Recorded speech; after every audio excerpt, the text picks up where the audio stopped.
majority of my work life in the UAE, when I compare it from then to now, I'm encouraged because I see Polina, I see Saveta, I see a lot of senior female professionals, I see a lot more CFOs, I see a lot more board members. So that is encouraging. So I'm very hopeful that when it comes to parity, not just in terms of pay, but even in terms of numbers, the representation of women is just going to go on the up and up.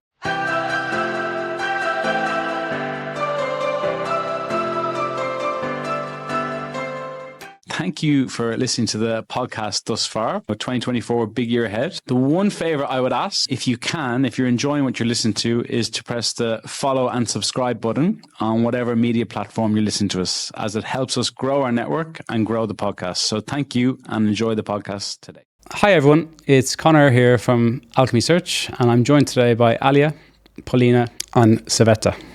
Alia is the Finance Director of Southeast Asia and the Middle East at ISG, with over 15 years of in-depth experience across corporate finance, risk management, financial modelling and data analysis.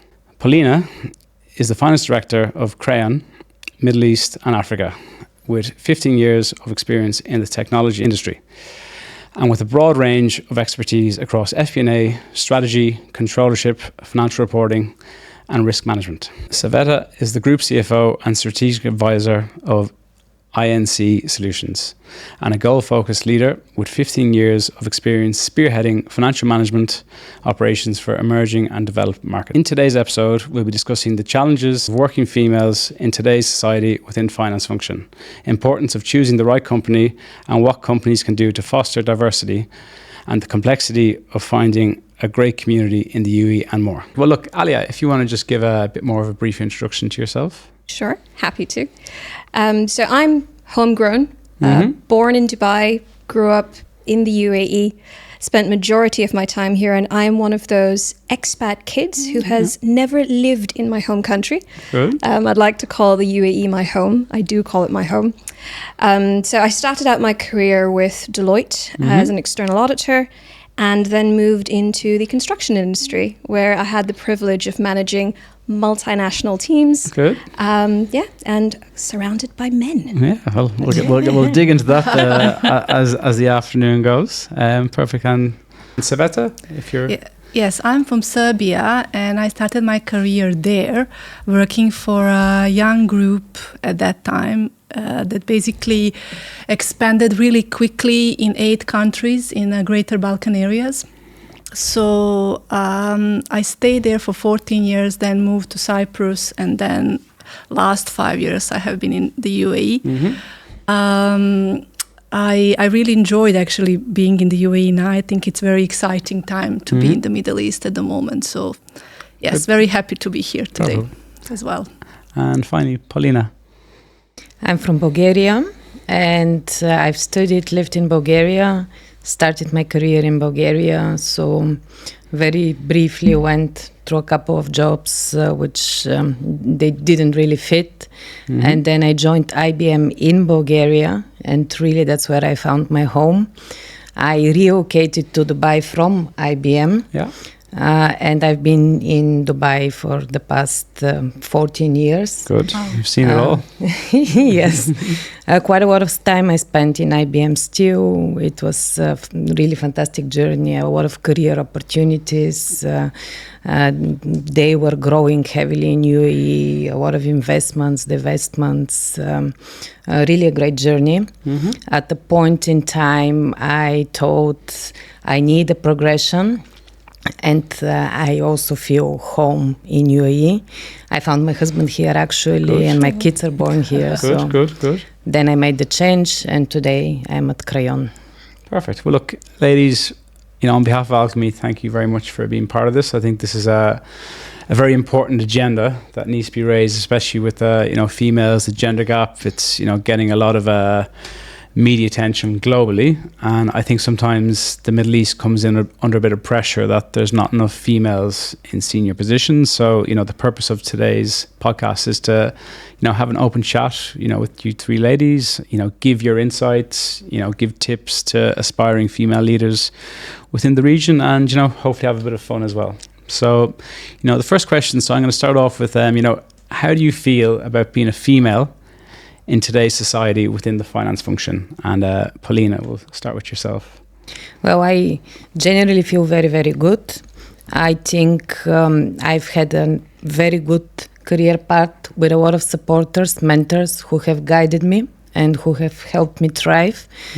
So I would say I've managed to find a good dynamic where a finance professional could really thrive. I would still flag that if I think about my communities, business communities outside of my work, in many cases I would still feel like the only female in the room. Oh, really? Okay, yeah. For sure. In the CFO circles, in group chats, conferences, it's very, very common that the females are definitely a minority.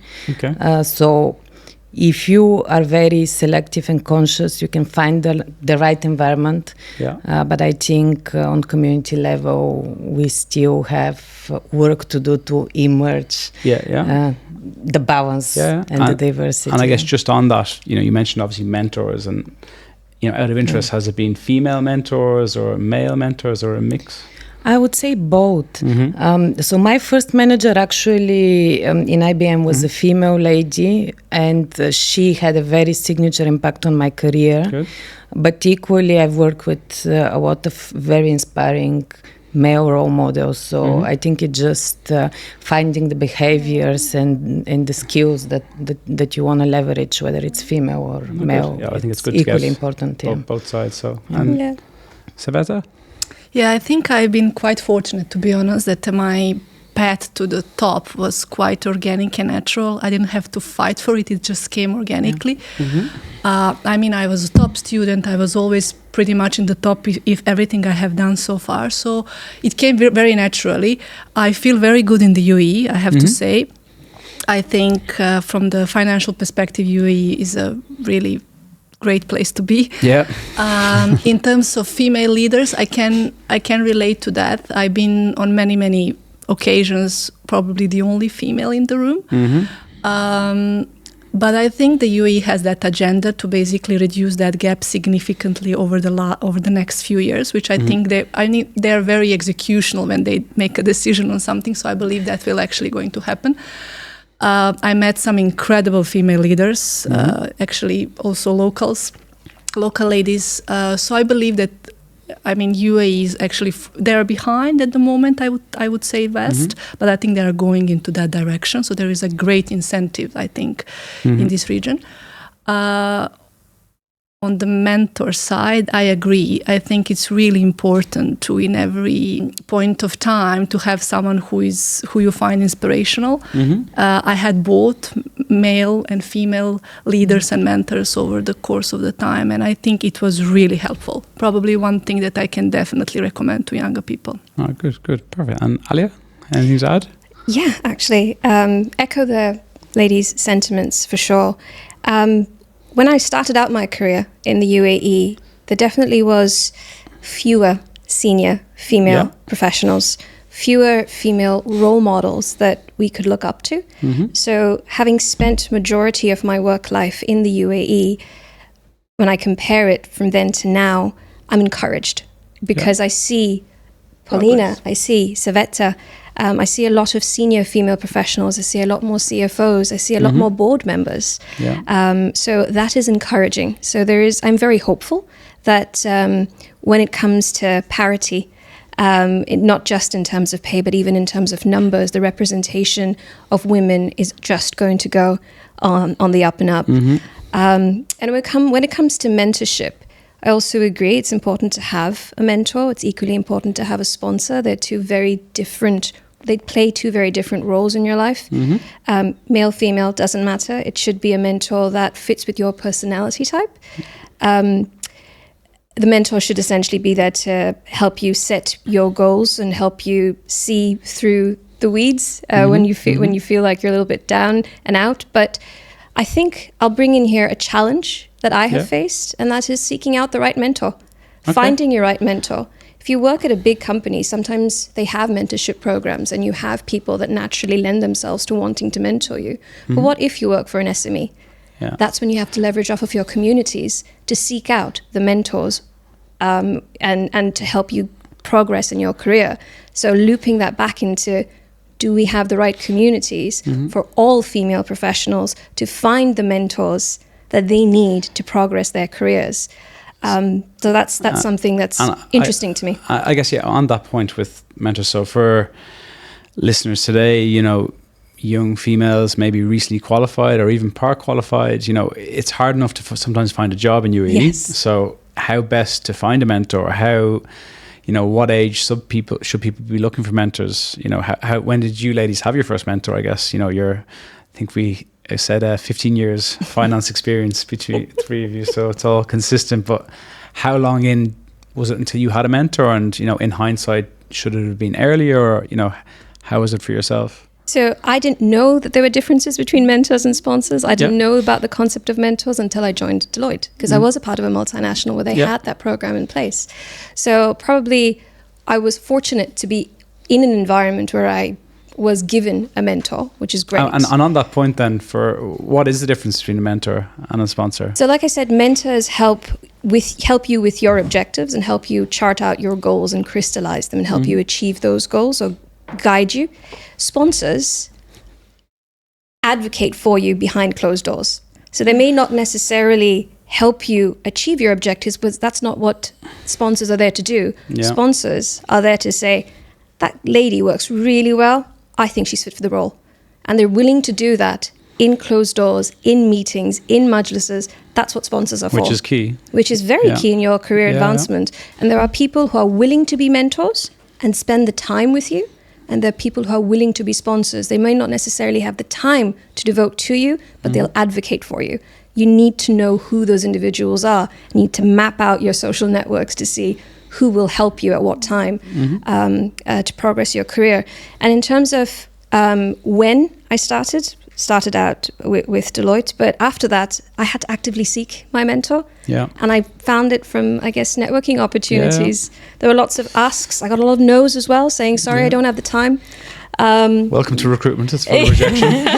Sorry, I don't have the time. Sometimes it wasn't a personality fit either. Yeah. Like you think that, this person is who you think is ideal on paper. You meet with them and the chemistry is just not there. So you have to actively seek out your mentors, and you can only do that by networking. Good. Okay. Yeah, if I can add something on that, I can definitely relate. It's really important topic, I think, if you want to be on the top. But one thing that I can add is mentor or maybe finding a coach that you can actually hire and work on. I had a leadership coach. It was amazing experience. Yeah. Really helped me to get the clarity that I wanted, how to be basically proactive, how to influence what I want to achieve in a very good way. I think it's necessary. I think that growth, you have to kind of self-initiate on your own. Otherwise, you can't be on the top. That's just not going to. I mean, you can get to the top, but in order to stay, you just have constantly to enforce your value in the company. So for me, I'll just draw a little bit differentiation. I think mentoring is always critical. I think coaching is something that comes at a more senior level. The not only career coach but executive coach, that is when you're expected to probably reach a wider audience, influence a lot of people in a positive manner, enable, empower, while balancing your own career growth trajectory. Starting fresh in your early career, I think it would be too early for a coach. It would be not too early to start building your network for sure. Yeah. That starts on day one. And honestly, in my early career, that's the one thing I wished I knew. Yeah. Networking and building mentors, sponsors, that starts on day one. Yes. The other thing that I want to complement what you mentioned around sponsors is how do we find the sponsors? Especially early professional hires, people younger in their career, they would assume they just need to do a good job and their manager will vouch for them. A lot of people shy off of demonstrating their achievements, of showcasing their value. And again, that's a big mistake. The most important thing is as many people as possible to know your value, your achievements, what you're proud of.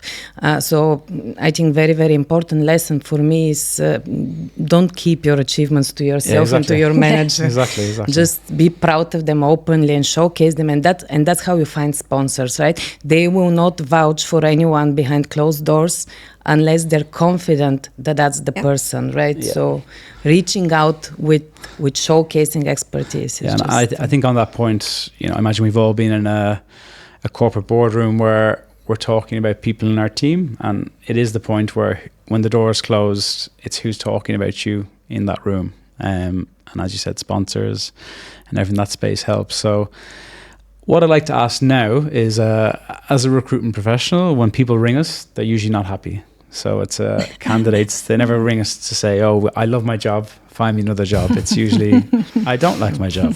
And look, obviously, unfortunately, I've had phone calls with female professionals and, they've brought up the obstacles, the challenges that maybe they've been facing within their work environment. So, I'm quite keen to, ask you ladies your thoughts on, what challenges maybe you've, had to overcome in your career, maybe when a few years ago when more junior or, recently in the last few years. So, Saveta, if you want to... Yeah, I think a lot of the time your work should speak for yourself, but I agree the communication is key at the end. I mean, you can be a great professional, but if you don't know how to present yourself... But I think the substance is really important. If you are not good at what you do, I mean, you can present yourself and it can be very, I would say, short-term strategy. So I think the substance is the key. You really have to be good at what you do. In terms of obstacles, well, I think it was UAE has a big learning curve for me because I came just before COVID, so it was like a lot of ups and downs, like restructuring. So I think I haven't really faced, I have to be honest, really faced any gender-related issues, like that I'm less valued or less paid because I'm a woman, nothing like that. Quite the opposite, to be honest. I think in that sense, I've been quite fortunate. What was challenging for me was working with like different cultural environment. So that's something that I had to adopt. People talk differently. I'm quite direct because this is how we do it in Balkan. But not everyone. I can confirm this. I haven't had dealings with you. But not everyone is like that. So it was like a lot of learning in that sense. So I think UAE is actually a fantastic place to be, even when it comes to genders. Talk.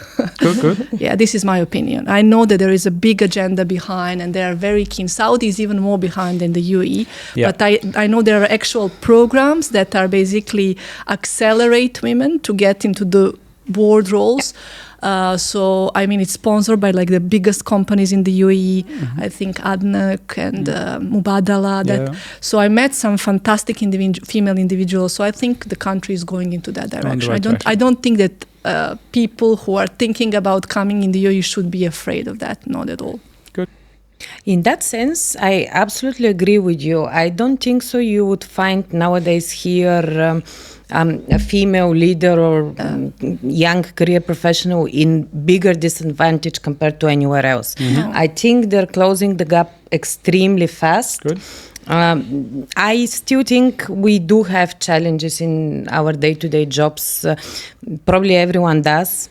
But you've never called me looking for a job yet, so because no life is completely perfect, right? It's how you navigate through those challenges, how you tackle them. I think probably to a certain extent unconscious biases are there, and those are even when people have a very good intent. So I give you an example of me returning from maternity to office and people asking me very unconsciously just to support me, do I want to take an easier job that I can take care of my baby? Now that it's in position of a choice to me where I should be the one taking the choice, right? And volunteering for a difficult or easy job. These things exist. I think a lot of it is unconscious biases, which are very, very common. I think the way to navigate it is with probably open discussions. I think having the diversity agenda within every company is very important because that's how you help the managers within the company to be aware of those unconscious biases, right? Have more candid discussions with their teams in unbiased manner. Nothing major I can say that has raised the red flag that I give you a call. But there is this day-to-day things that emerge here and there and honest conversations. And I guess on that point, I know obviously, as we discussed, yourself and Alia have been here the guts of 14, 15 years professionally. I know Alia as a home bird, but it's... I'm not going to say how many years. But it's more... Have you actually seen, like, you know, I'm here 7 years, I've seen Dubai change quite a bit in certain aspects, but have you actually seen a change, you know, towards females in that sort of professional career span of 14, 15 years compared to 10 years ago, 15 years ago, up to today? Have you seen any noticeable changes? I actually have, particularly in terms of the types of questions recruiters are asking or the types of questions that companies are asking as well. Before it was commonplace to say, photo, are you married? How many kids do you have? Now I'm seeing more and more companies, and even for ourselves, those are the type of questions that we don't necessarily want to ask, especially if you want to be considered as an equitable employer that encourages diversity and inclusion. Yeah, you're right, because on that, even for us as recruiters, of course, sometimes we have to request marital status, how many kids for schooling. Exactly. So a lot all of these questions questions are still asking those questions. They are, they definitely are. And I think the big challenge for us in the recruitment space is, you know, when I compare it to when I was in London, HR would actually take the CV and take out the name, take out the sex, take out everything, that there's no bias whatsoever. But I guess the reality of recruiting in UAE is that, you know, sometimes I have a female CFO and subconsciously they will say he will have these skills. There is that bias. And even though they might want to hire a female, because they will say he will do this, he will do that, and that's a female. So I think it is a bit ingrained a little bit in the society. So in terms of the change, I think it's people are getting bolder to have those types of conversations. I think awareness is definitely there on particularly on the unconscious bias. People are willing to have more open conversations, and I think the women are getting bolder. They are. Yeah, we've got too many now for me. The women are getting bolder. So I think that's the major change. I think the women are more empowered to ask about, I guess, your maternity policy. Yeah, well, that's actually interesting on the maternity piece, because I'm seeing that now when we see job offers, the maternity is improving compared to being the law. I think it was 45 days or something like that. It was people are now offering it as a benefit. They're not saying that we give maternity leave, that's a benefit, but we follow the law. It is, what are you doing above and beyond the law? Women are getting more savvy in terms of understanding the benefits that the company is willing to offer them, and therefore I think sometimes that plays a part in choosing the right company that you want to particularly work for. I think, look, sometimes a lot of it is the companies that have all these benefits, maybe they are maybe a better fit for certain people, because if they're willing to spend the money on schooling, on flexible working, if they had a newborn, you know, that's starting off in the right manner. Well, maybe some other companies are very much, you need to be in the office 9 till 6 every single day. Precisely. But what I'm also saying is, on the topic of equity, it's also paternity leave. So I know we're talking about females, but if we are talking about the balancing act of raising a child, there is paternity leave. There's days where you have to take care of your sick kid. So I am seeing a change, particularly, I guess, with the multinationals more so, when it comes to diverse policies of recruitment and just employee engagement in general. But challenges are still there. I mean, last week the week before we had an event where we invited recruiters to speak about the changing landscape of recruitment in the UAE, which were attended by aspiring female professionals who were not just starting out in their careers, but they were senior level professionals as well, who said that it's still difficult. So we've progressed in some ways. Some other areas, there is still that unconscious bias. So the only way to challenge that is continue to build awareness. Yeah, and build the right communities, I think. Build the right communities, build safe spaces where you can have those open conversations. And it should not be a function of where you work. It should be available to you, which is part and parcel why I co-founded that community for super connected women for ACCA. So, good. Although if I can add something, of course. I actually, I love the topic and I think it's important to be, discussed. But at the same time, I do feel when someone is really good and great at what they do, it's, I would say, they won't have a problem. I think if anyone is worried about that, actually, the few of my close friends are extremely successful in this region and abroad. And if you're really good at what you do, I think gender really doesn't matter. This is my opinion. But, that's the thing, though, and I'll bring back the point about showcasing. Yeah. When I talk about showcasing, I don't mean anything in life. Obviously, it's your achievements. It's you being good at something. How competent you are at what you do, and then you can definitely. The reality is, it is still a fact that women shy away, or we put our bar much higher for ourselves, right? There is this level of perfectionism. Yes, that before I tell anyone I need to perfect it a little bit more, and the time is passing. So we sit down on a career opportunities just because we think we're not perfect enough, where probably the people that are moved forward are also not perfect enough. So I think that's why the conversation is important. It's just to bring that awareness that you are good enough, right? Assess yourself fairly and ask for what you deserve. Don't wait too long to be perfect, because no one is perfect at the end of the day. It's I think it's important. Those are small things that if you don't realize it, you would end up in the waiting line. Yeah. If you don't ask, you don't get. If you don't ask, you don't get. Yeah. Yes, absolutely. And you must be seeing it also with the candidates and the way they position. I would bet that women tend to underposition themselves and. Some of them can be quite brutal as well. So that's the new generation. No, it's changing. Women are getting bolder. There's still a long way to go in terms of women being confident in their abilities and confident about speaking for their abilities and advocating for themselves. But like you said, some women are getting bolder. I think we're seeing more and more up-and-coming female finance professionals. I think obviously the biggest challenge in UAE is sometimes for a female finance professional who's maybe taken maternity leave for maybe an extended time, and is trying to get them back into the workplace, which can be what we see sometimes. We've got some excellent candidates that, were finance managers, finance controllers, maybe took a career break for 2 to 3 years, and getting them back.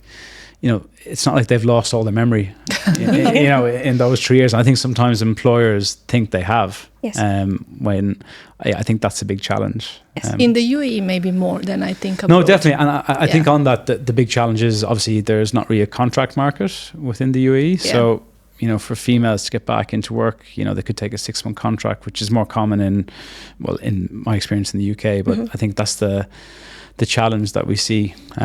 So I guess, on that, with diversity and trying to champion it within businesses, for someone who's maybe listening to the podcast, who might be in HR or, is in the senior, maybe is running the business, what can companies actually be doing to, promote diversity and, making sure the female agenda is being raised? Like, who should be flagging it within the companies, or who should people be speaking to within their company about it? I know an example, not in my company, but my friend is an HR in one big organization, and she said that basically when they get a project, they have basically a mandate to basically, if a team wants to win within the organization, a certain project, they have to put 2 females on the list, otherwise they're not going to win that. So it's almost like it's a written rule. Otherwise, if you leave it under the, I would say, without having imposed that on, I think it can easily be dismissed, if that makes sense. We in my company, a company that I'm working, we have a lot of female leaders, I have to say, on a top position. It just happened that way. Honestly, I have to say that it's a construction industry, so I think people would say it's a male-dominated industry, which it is. But we have a couple of strong female leaders, so I think you can make it happen if you want. I agree with you. You should be like, it's a feeling. You need to work on yourself. Like be assertive, communicate well, like build yourself up. And then it's kind of, when you really believe in yourself, things just open up. So. And I agree with you on the many companies do quotas for female. I am not a fan of quotas because at the end of the day we hire for skills, right? So you wanna hire the best talents. What I do when I have a candidate, I just make sure that the pool is diverse. So I would always go back to the recruiter and I'll make sure you give me diverse pool of resumes, and from there onwards, the skills, right? That's the most important thing. So one thing you could do is just be cautious that you're giving equal opportunity to everyone, and by equal opportunity, there is actually the minor things as we learned from COVID, the work-life balance, hybrid model. This is such a fantastic tool to help women manage their family responsibilities, and at the end of the day, is actually for many in our profession very easy to achieve. Just give the hybrid model. That's small things like that. Of course, communities in office as well. Women helping women. It doesn't have to be only the seniors guiding the juniors. Women helping women always helps. Community outside of office as well. Alia, anything to add? Yeah, I think it's actually a multifaceted approach. You've got the hard and fast quotas, you've got the recruitment strategies, you've got the policies that are, flexibility, flexible working arrangements and maternity leave, paternity leave, what have you.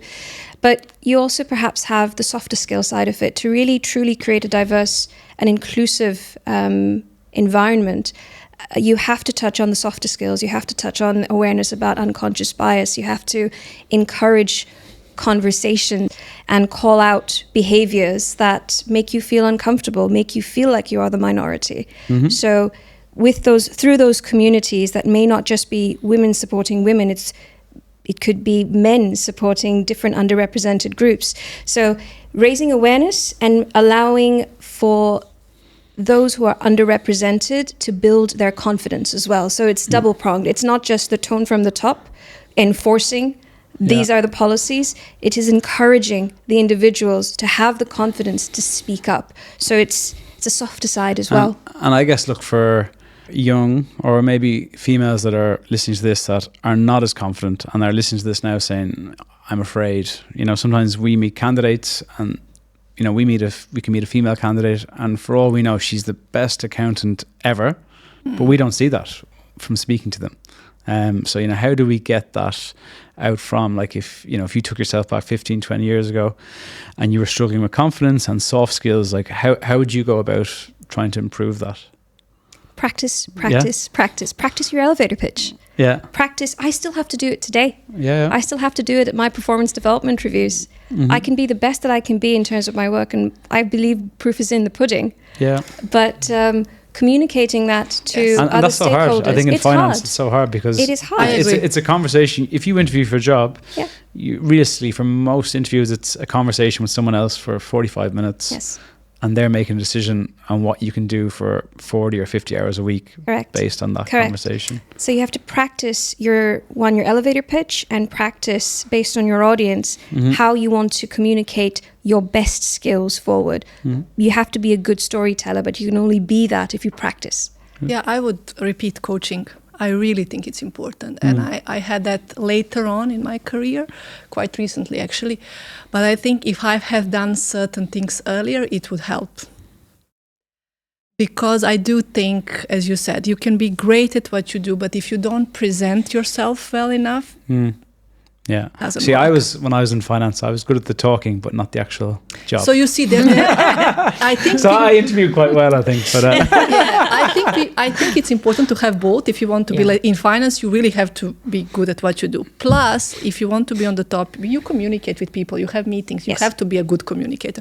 Assertiveness and communication for me is a must. Fine, I would say it's a coaching, but maybe I don't know, it's a mentor or whatever. Yeah. You just have to practice. I think it's easier when you have someone who can guide you to the process. You can do it on your own as well. I think it's very important. Yeah, sounding board. I get that. Mentor, sponsor, coach, whatever it is. You need a sounding board. Yeah. Many husbands might be that. I actually think it's a little bit harder in finance because finance by the nature is a bit more isolated role, I think. So it doesn't come naturally to be like a great speaker. Like in sales, you will be a great speaker because you just exercise and then you become good at selling. Yeah. But in finance, you actually have to force that a little bit. That's why I think you need to find external party. However you want to call that one, I think it's important. Yeah. I think I agree with you. And not only in finance, we also speak a different language. Not only we are not necessarily a good presenter, but if I think about the business and the finance function within the business, we speak a different language. And sometimes it's, I agree with the practice. Sometimes it's not only presenting the financials, but translating the financials into the language that the people understand, right? That your audience understand and you can have a conversation with them. And at the end of the day, by the way, there is already AI tools which analyze your presentation. So that's, if you don't want to go to a person, which I would always prefer and recommend, you can have the analysis of your presentation, even at home, through an AI. Everyone should find their own way, what works best for them, as long as that they're conscious what is their objective and what is their way to achieve the objective. I think on that, obviously you ladies know a lot better than me, but to get to the top of finance, you need to have commercial finance. You need to be comfortable speaking about the subjective areas of finance, and ultimately that is told through storytelling. So, if someone wants to be the best technical accountant, they could be head of accounting, financial controller. And unfortunately, that's probably the ceiling for some of these candidates, where if you want to aspire to be an FD, a CFO, you need to convince, as you mentioned, the non-finance people of what you're actually explaining. So, I think that's a good aspect to look at. And I think one point that we've definitely picked up on from all three of you is around networking and the importance of networking. So, again, what groups are out there, or again, if I've just arrived at the UAE, I'm a female, what should I be looking at? Is there any communities or groups you'd recommend? Anyone, lady? Can I plug the new community that I co-founded? It's free. No, paid sponsorship. No, it's completely free. But before I talk about communities, I think it's important for you to understand what types of communities you think would be most welcoming to you. So you need to first analyze yourself in terms, it could be your religion, it could be your sport, it could be if you're a mom or if you're not, it could be if you're an accountant, it could be a university, it could be your school. What is your strongest, what do you most strongly associate yourself with? Passionate about. What are you most passionate about? And then try and seek out those communities. Keep trying to network with those communities. Most will not work, but one of them or two of them will click. The whole reason why I started the ACCA Super Connected Women's Community was because, like Saveta said, it gets lonely as a female professional when you're at the top. And I'm going, hang on a minute, there have to be more people like me. And if I want to continue with my career aspirations, if I want to seek out more mentors, more sponsors, or just a sounding board who are females, who have made it in the world or made it in the UAE, there has to be a community. I can't find one. I'm going to make one. So look for your network, your professional networks, look for your university networks, alumni, sports, what have you. But first do an analysis on what you most resonate with, and then seek out your networks. I think one thing that I would say, like for anyone who feels that wants to be a leader or like aspire to be one, I think one thing that is very important that helped me a lot is be a self-starter and self-initiator. I think waiting for nothing will happen. I think not just in UAE, but in anywhere. You just have to, do the work yourself, and then I think things just open up. I think Exactly. after some time, not immediately, Yeah. but it's just start working. Yeah. It doesn't have to be just finance professional. You can network with different professionals as Yeah. well, and you learn different things. So Yeah, it's all my advice to anyone, especially job seekers. It's all about door opening. Yeah. Because if you network and you meet someone from X company and there's a job in that company, even if they're not within finance, they might be able to get your CV in front of the hiring manager.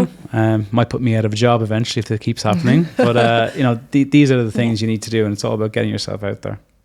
So for me, networking is not always easy, and it depends on the personality. If you're an extrovert person, fantastic, great for you. If you're an introvert person, it might be a bit more challenging because you go into those big meetings and events, and you feel awkward. You just want to leave. Yeah. I believe in professional networks in that sense, skills build up, right? Because when people go to learn, it's kind of easier to ease up. They have a topic to discuss. True. And it helps not only with building a network, not only with finding people with the same interest, because whoever subscribed for that learning clearly has the same interest, but staying up to speed, right? Thinking about lifelong learning, thinking about technology adoption, how fast it is in our industry. So for me, it's combining two things and achieving outcomes. Just finding there is courses, there is conferences that are on a topic that you want to stay up to with. So it's a great way. Yeah, because I think the biggest thing for anyone who hasn't been to a networking event or maybe wants to go to one is that everybody's in the same position. If you walk into the room shy, someone else is shy in front of you, just say hello. They're probably feeling the exact same thing. They're not going to walk away, or else they shouldn't be at the event in the first place. But I think networking is so important, for anyone, males and females, to get ahead professionally. Your events are quite quite good opportunity to meet. It's good. Look for the Alchemy events, and we have our community page. So anyone, a little plug in. We do female events. Obviously, the WIAM does a lot of yoga events for females, and for us, it's about connecting people, and that's the key. And look, it's nice to be nice, and if someone can make a good connection on the back of our events and make a phone call in a month's time saying, "Hey, I've got this problem. Are you going through something similar?" That's the whole purpose, of the events. I think the Alchemy events are amazing. Honestly, one of my favorite in the UAE. Thank you. But I also agree, absolutely. It's true. Honestly. How UAE is evolving, right? Yeah. It's a fantastic forum. It's absolutely a fantastic forum. And then you are definitely a forward-thinking HR company. Ignorance is bliss, I think, is probably the best way of looking at it. And I guess, look, as I thought time was flying here today.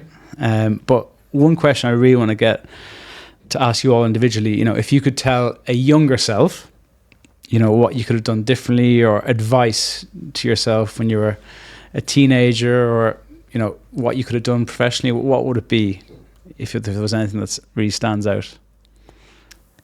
Yeah, I would say for me, this is just me talking about my personal values. I think there is no substitute for a character. I think it's really important.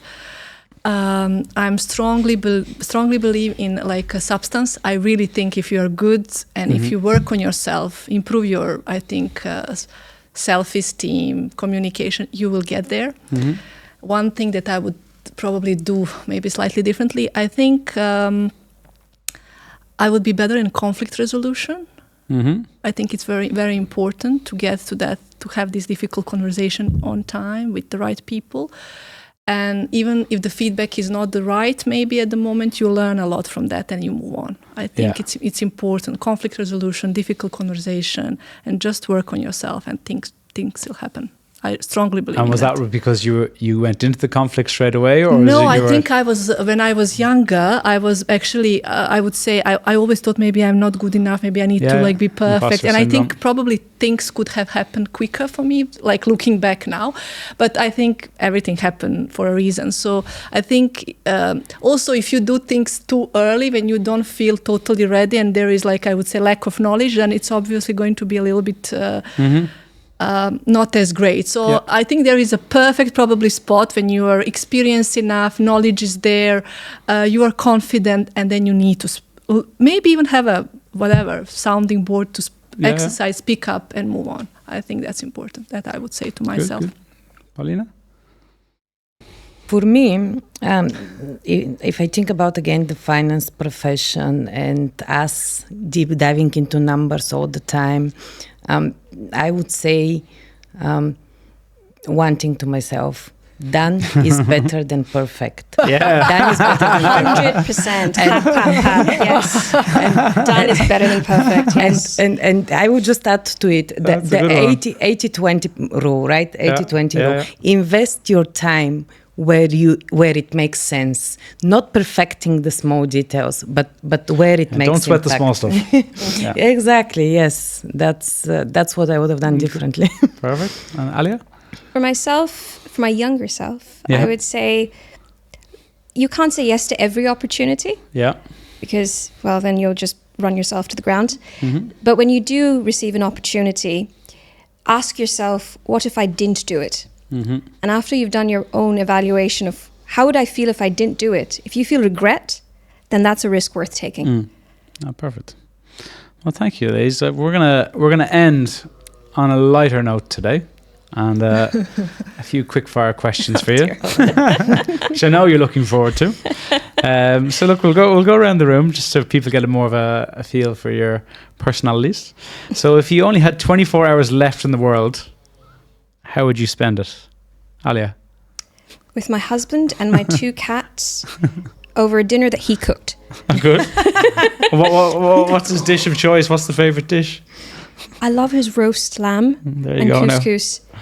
Roast lamb, Mr. Alia. Yeah, roast lamb and couscous. I mean, he really cooks meat well. Amazing. You do have the family support there. Paulina? For me, it's with my husband. He wouldn't cook a meal, but delivery. And with the kids, yes, definitely with the kids. And that's also the one place where I'm irreplaceable. Companies you change, but the kids and the family. Kids are there. Perfect. Yeah. Oh, wow. It's a tough one. Actually, this is the toughest one. I don't know. I think, obviously, I don't think I would stay in the UAE for the last day of my life. I think I would go back home. Yeah. Yeah. Good. Perfect. And what's the one quote or a line that you read that changed your perspective in life? Put you on the spot there. Honestly, I've read a lot of quotes and I always find myself saying, yes, but I don't have a quote that changed my life. The conversations with people have changed my life more so. So I'll pass on that one. Okay, pass. I had so many good quotes that I kind of actually have written in my notebook. One, I think I mentioned, there is no substitute for a character. Yeah. I actually think that one is like one of my favorite. Perfect. Being a great leader is about character at the end. Yeah. And Polina? I think done is better than perfect. But if I have to quote another one is, if you're too comfortable, then you're not growing. Yeah. No, you have to feel uncomfortable for you to grow. Yeah. No, perfect. And then you'll be happy to hear our last question. So what was your childhood dream job? Before you went down the finance route, what did we want to be? Theatre actor. I wanted to be on stage. Good, I think you'd be good, actually, yeah. It's a hard... Auditions are hard, mate. They're really hard. Yeah. I've actually done a little bit of acting, community theatre, but if I could, that would have been my profession. Good. I think I always love money and to count Should be money. recruitment. I think I always loved that. And then I think later on in my high school, I wanted to study medicine, go to medical uni. Yeah. And I changed my mind like literally a few weeks just before exam. I think I actually chose the right profession. You did well. Yeah. I think finance and money, yes. I also loved money a lot. Yeah. And I wanted to be a banker. Yeah, me too. I was imagining I would need a bank. I guess later on I found out finance has a lot other dimensions. So No, perfect. Well, look, ladies, that was brilliant. I guess on behalf of Alchemy, thank you all for coming here today. I think it was a great episode, and hopefully we'll release it in a few weeks, and hope it's a big success. So thank you all for coming. Thank you for inviting us. Thank you for having It was us. amazing. Thank you.